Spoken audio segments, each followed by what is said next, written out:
Tell us a little bit about one of your projects, SkyTV. What was that all about, and how did you ended up selling that company? Sure. So SkyTV, I'll have to hit the rewind button. We were the first company ever to do a syndicated show on television around computers and technology. And many of the companies that were advertisers on that show were previous relationships that I had in San Francisco when I was with the Wall Street Journal.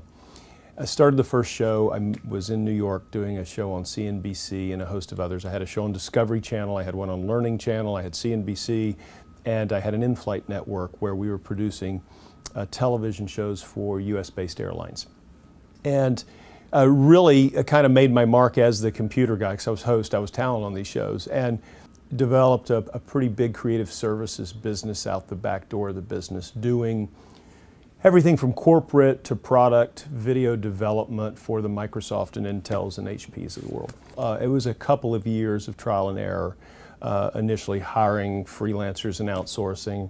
As the company grew, I started taking on staff and buying equipment, and so it's a very traditional rags to something better story in that regard, and really just learned as I went along. Again, wonderfully talented people, had some creative services directors who were fabulous, had a right-hand man who came from Fox. He was a television guy, a gentleman by the name of Tom Hoitzma, who was my partner for 10 years and just really sort of the best business partner and creative right hand I could have had. So things were going along fabulously. I had a wonderful operation, large studio in Dallas, and Ziff Davis, the publishing company, which we all know from PC Week and the Comdex Computer Convention, et cetera, was about $1 billion New York Stock Exchange company at the time.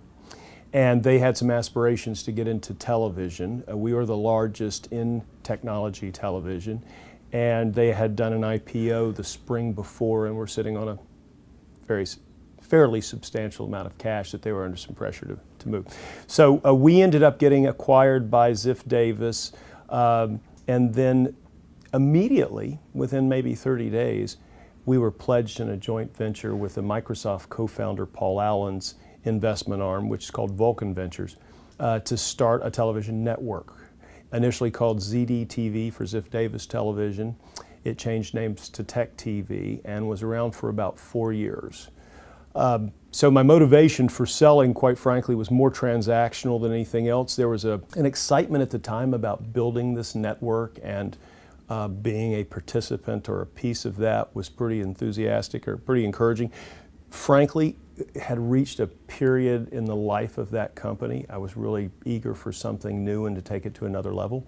And being brutally honest, the money wasn't bad. So all of those things combined, I sold the company to Ziff Davis in, November of '98. And I stayed with them, or helping with the network, for about 2 years.